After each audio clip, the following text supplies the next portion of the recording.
మొదటి రాజుల గ్రంథము 12వ అధ్యాయము.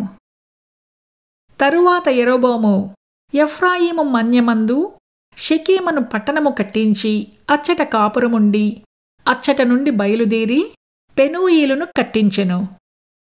ఈ జనులు యెరూషలేమునందున్న యెహోవా మందిరమందు బలులు అర్పించుటకు ఎక్కిపోవుచుండిన ఎడల ఈ జనుల హృదయము యూదా రాజైన రెహబాము అను తమ యజమానుని తట్టు తిరుగును.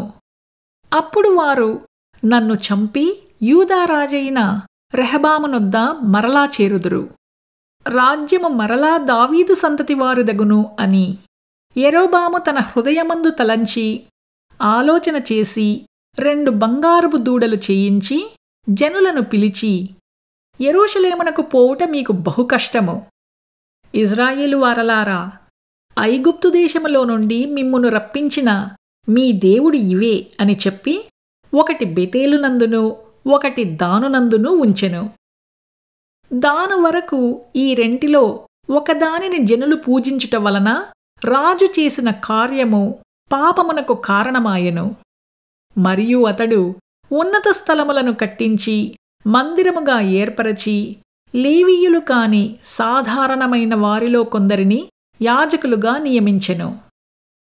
మరియు యెరోబాము యూదాదేశమందు జరుగు ఉత్సవము వంటి ఉత్సవమును 8వ మాసము 15వ దినమందు జరుప నిర్ణయించి బలిపీఠము మీద బలులు అర్పించుచూ వచ్చెను.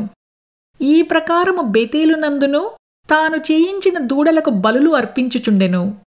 మరియు తాను చేయించిన ఉన్నతమైన స్థలమునకు యాజకులను బేతేలునందుంచెను. ఈ ప్రకారము అతడు యోచించిన దానిని బట్టి 8వ మాసము 15వ దినమందు బేతేలులో తాను చేయించిన బలిపీఠము మీద బలులు అర్పించుచూ వచ్చెను.